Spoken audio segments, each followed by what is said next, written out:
Welcome to the Deep Dive.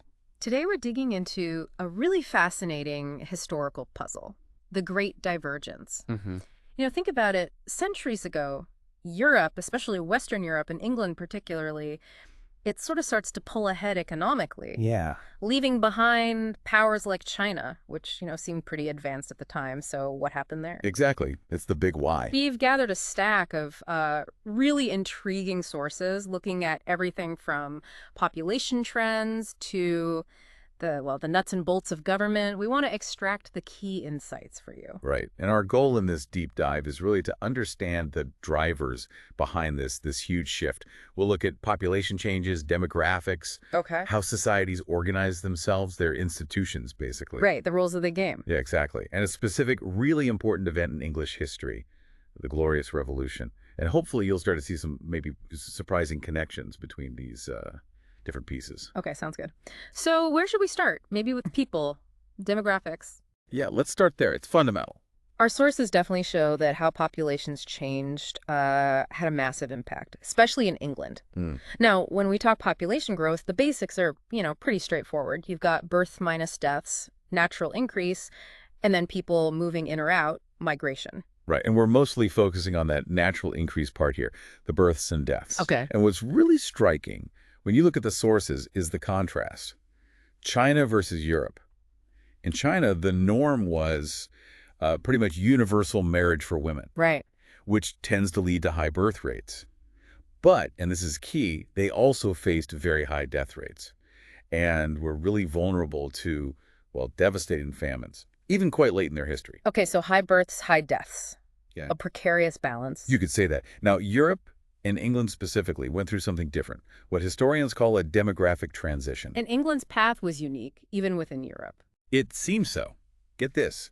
Between 1800 and 1837, the average age for a woman getting married for the first time in England, around 23. 23. Okay, how does that compare? Well, to give you some perspective, think about Bangladesh in, say, 1970. That age was closer to 16. Wow, big difference. 16 versus 23. Huge difference. Marrying later means generally fewer children earlier in life. Right. And that changes the whole dynamic, the labor supply, the economic pressures on families. It sets a very different stage compared to China at the time. And it wasn't just marrying later, was it? No, absolutely not. England also had surprisingly high numbers of women who just never married at all. Our sources suggest maybe 10, even 15%. 15% never married. That sounds high for the time. It is, especially when you compare it to, say, many developing countries in the 20th century where it was close to 0%. Almost everyone married eventually. Okay, and one more piece here. Births outside marriage. Very low rates. Illegitimacy was low. So births were happening overwhelmingly within marriage. Right. But even within those marriages, families were generally smaller than the sort of biological maximum. So not having as many kids as they potentially could. Exactly. In the 18th century, the crude birth rate in England, that's births per 1,000 people, was around 30. Okay. The theoretical maximum is maybe closer to 50. And just for context, sub-Saharan Africa in the 1980s, parts of it had rates around 49 per 1,000. So England was significantly lower than that potential peak. Definitely. Which brings us to Thomas Malthus. Ah, Malthus. Population doom and gloom. Well, sort of. He famously argued that population tends to grow faster than resources, right? Leading to checks on growth. Okay. He talked about positive checks, the grim stuff, like famine, disease, war, things that increase the death rate. Right. And preventative checks, things that reduce the birth rate, primarily delaying marriage or choosing not to marry. And Malthus thought different regions used different checks. That was his argument. He believed Asia relied more on those harsh positive checks, whereas Western Europe, he argued, increasingly used the preventative ones, deliberately limiting family size. And the implication is? Well, if you're using preventative checks, you have more control. It means less downward pressure on wages compared to places where populations only get checked by, mass death from famine or disease. That makes sense. People aren't constantly pushed down to subsistence level. Potentially, yes. Yeah. And this historical research seems to back this up. There's work by Hodgnall back in 1965 identifying what's called a Hodgnall line. Okay. It's basically a line on the map of Europe. West of the line, you see later marriage, more people staying single, Yeah. different pattern than Eastern Europe and the rest of the world. So Western Europe stood out. It did. And even within Western Europe, Northwest Europe, so England, the Netherlands, that area, they really stood out for limiting marriage itself, what economists call nuptiality, As opposed. as opposed to other parts of Europe where maybe they married earlier but limited births within the marriage more. Different strategies, same sort of outcome. Fewer births overall than the maximum possible. Okay, so these patterns, delaying marriage, fewer births. How does this link to the economy taking off? Well, here's a key argument from Robert Allen, for instance. He argued in 2009 that this flexibility in the birth rate in Western Europe, because of those preventative checks, it actually led to higher wages. Higher wages, how? The logic is, if fewer people are being born relative to the resources and job opportunities, the workforce becomes relatively scarcer, more valuable. Okay, supply and demand for labor. Exactly. Drives up the cost of hiring people. Right, and this is where it gets really interesting, connecting to industrialization. Precisely. Allen links these high labor costs directly to the push for the Industrial Revolution. How so? Think about it. If you're running a business and paying your workers is really expensive. You look for ways to use fewer workers. Exactly. You have a strong incentive to invest in machines and new technologies that can do the work more cheaply. Labor-saving innovation. More capital-intensive production. Yes. And that's fundamental to the kind of technological leaps we see in the Industrial Revolution. It fuels that kind of growth based on innovation and specialization. Things economists sometimes call Solovian growth from technology and Smithian growth from specialization. Right. Those kinds of growth become much more attractive, more viable when labor isn't dirt cheap. Okay, this is making a lot of sense. The demographic pattern, high wages, incentive for technology, industrial revolution, a plausible chain. It's a compelling argument. Mm-hmm. And to help visualize this, our sources often use this idea of the Malthusian equilibrium.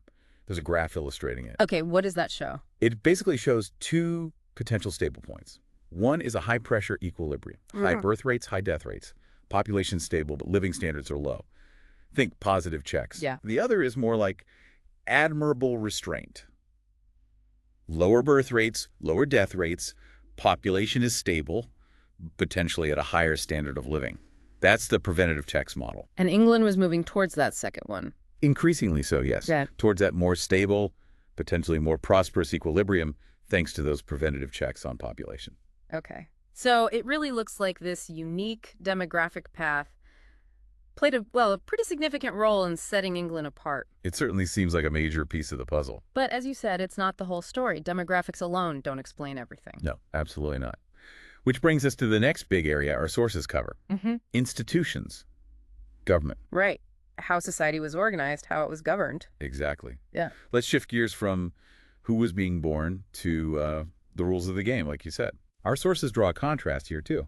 Think about China again. Very centralized bureaucratic system. Critically, there weren't really strong independent challenges to the central government. No powerful separate aristocracy or church or independent courts in the same way as Europe. Less competition between power centers? Much less. Yeah. And the argument is that this lack of sort of institutional tension might have made major changes harder. It perhaps hindered the rise of a really strong independent commercial class. Compared to Europe? Compared to Europe's much more fragmented, decentralized political landscape, lots of competing kingdoms, principalities, city-states, power was more dispersed. Okay. And how does this relate to economic development? There's Olson's theory, right? The bandits? Yes, Mancur Olson's theory of bandits from 1993. It's a really insightful way to think about the development of government. How does it work? Okay, imagine a situation with just roving bandits. Pure anarchy, basically. People are just stealing whatever they can. Right. Not much incentive to produce anything if it'll just get stolen? Precisely. You only produce enough to survive. But then, Olson says, a smart bandit, an enterprising one, might realize something. What's that? Instead of just randomly looting and destroying everything, it's better in the long run to settle down. Become a stationary bandit. A stationary bandit, like a warlord or a king? Exactly. This stationary bandit monopolizes theft in an area through regular, predictable taxation. Okay. And in return, they provide some basic public goods, like protection from other bandits, maybe basic law and order. Why? To secure their own tax revenue stream. Ah, so they protect the golden goose to keep getting the eggs. You got it. And crucially, this is actually better for society than roving bandits. Predictable theft, even if high, is better than unpredictable chaos. It encourages people to produce more because they know they'll get to keep some of it. Makes sense. There's a graph in our sources illustrating this, isn't there? Showing the bandit maximizing revenue. Yes, it shows that the stationary bandit maximizes their long-term take by setting a tax rate, TS. That's actually lower than the total amount that would be lost or destroyed under roving bandits, TR. So even a self-interested autocrat, a stationary bandit, is an improvement over anarchy. A big improvement, according to Olson. But then the next question is, why might democracy be even better than that stationary bandit? Right. What's Olson's take on that? He gives a couple of main arguments. Yeah. First, the production argument. Okay. Think of it like this. In a democracy, the ruling group, representing a larger slice of society, has an interest in the total productivity of the economy, not just extracting taxes. They benefit from overall prosperity. So, while they still tax, the optimal tax rate for them, balancing revenue against economic harm, is likely lower than what a purely self-interested autocrat would choose. The graph shows this lower optimal rate, T-Day. They consider the marginal benefit and marginal cost to society more broadly. Okay, so a wider group sharing power leads to less extractive policies. That's the idea. And the second argument is simply competition. Competition. In a democracy, leaders have to compete for power, usually through elections. This competition gives them an incentive to offer better policies, lower taxes, less revenue extraction to win votes. Right, they need popular support. Exactly.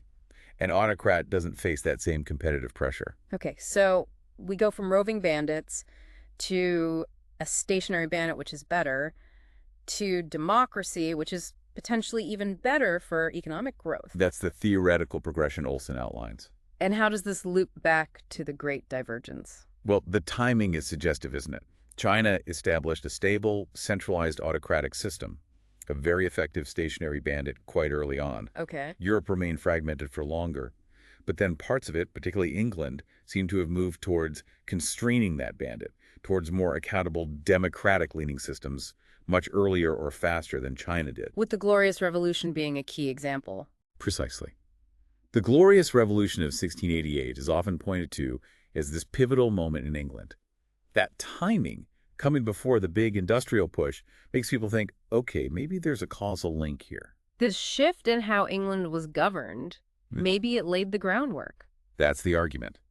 Many scholars, like Pincus and Robinson, see the Glorious Revolution of 1688-89 as a really major institutional turning point, one that potentially created a much more favorable environment for economic development and, eventually, industrialization. Okay, let's unpack that a bit. The Glorious Revolution, just a quick refresher for everyone. Sure. Basically, William of Orange, who was Dutch, was invited by Parliament to take the English throne from King James II. Right. But it wasn't just swapping one king for another. It fundamentally shifted the balance of power. Parliament gained much more influence, leading to a sort of co-monarchy shared rule. And the key outcome was more trustworthy government. That's a big part of it. Increased credibility. Because power was more balanced, the government was seen as more reliable, less likely to act arbitrarily. And North and Weingast, their famous argument from '89. Yes, their core argument is that the Glorious Revolution was absolutely crucial for establishing credible property rights. Meaning people felt safer investing and building wealth. Exactly. They felt more secure that the government wouldn't just confiscate their property or wealth arbitrarily.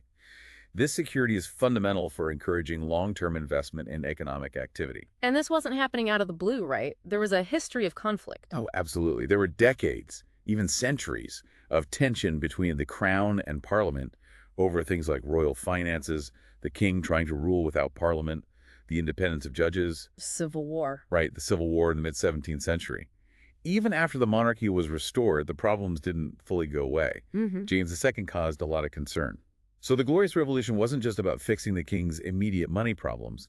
It was about putting real, lasting constraints on the executive branch, limiting the king's power. Okay. And is there evidence that this actually mattered economically? Did things change after 1688? The evidence seems pretty strong, yes. Our sources highlight several things. For instance, look at government borrowing. Okay. There's a graph showing a dramatic increase in the national debt, the amount the government could borrow, after 1690. Suggesting more confidence in the government? People were willing to lend it more money? Precisely. Confidence that the government, now constrained by Parliament, would actually pay its debts back. This is sometimes called the financial revolution. What else? We also see evidence of rising state capacity. Meaning? The government's ability to actually do things, collect taxes effectively, provide services.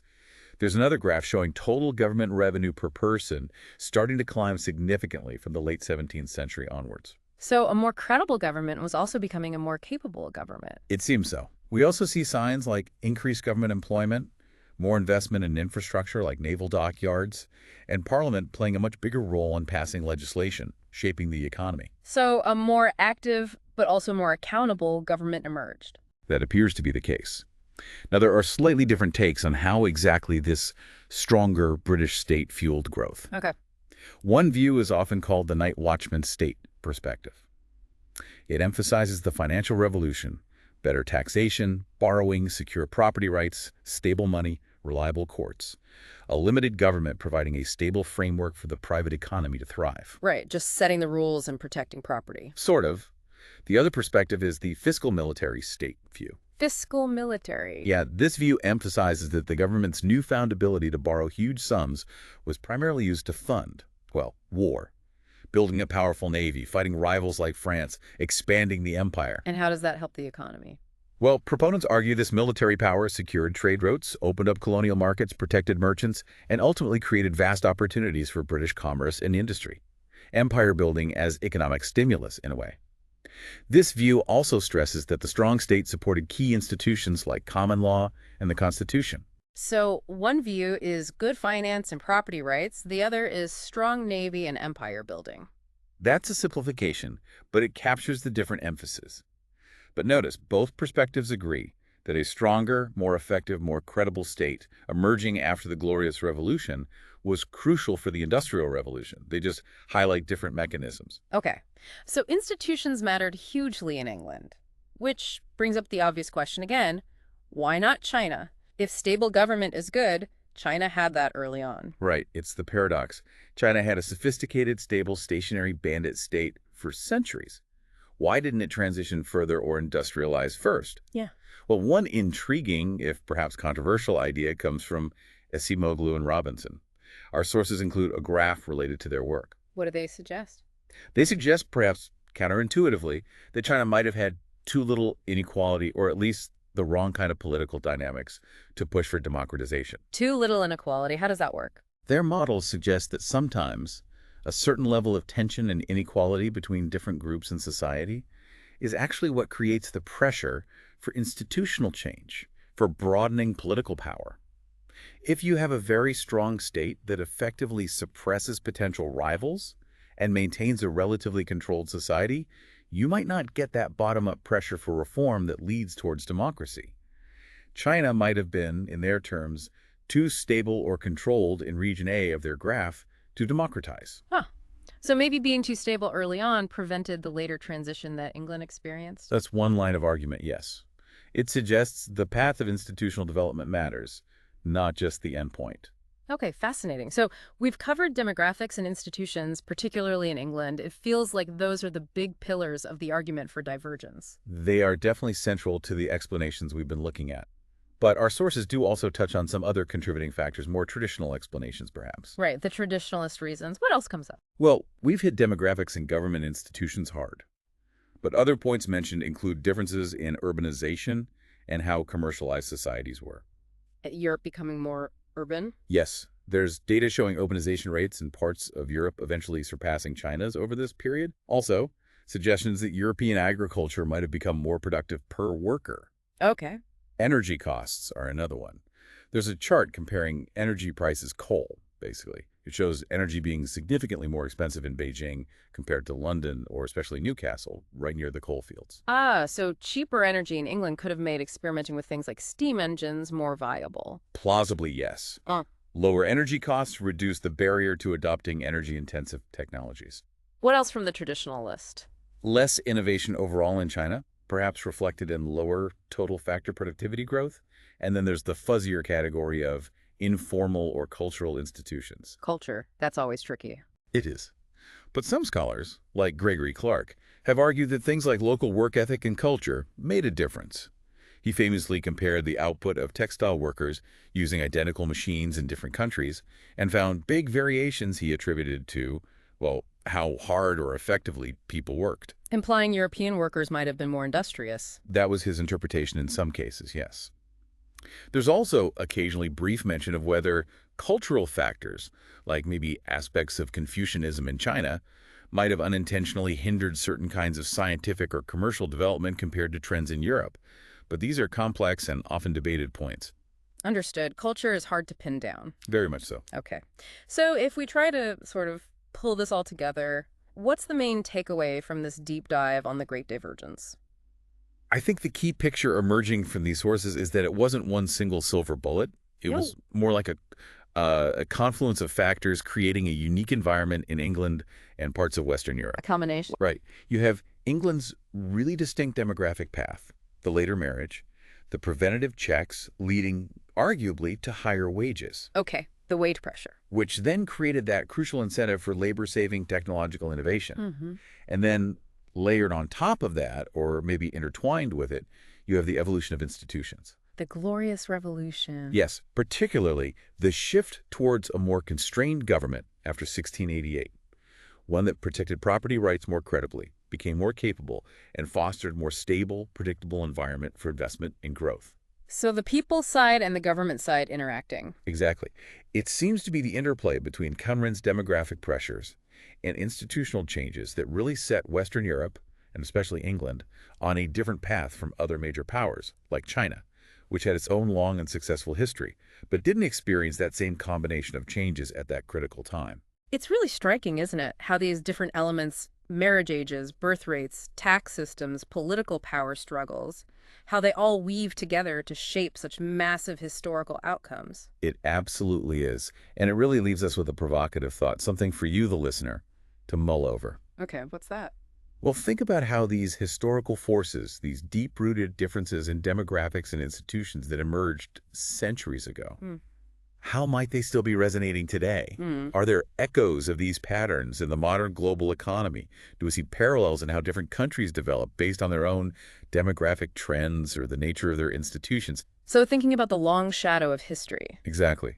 Consider the long-term consequences of these early divergences. How much of today's world was shaped by the paths taken or not taken way back then? Something to think about.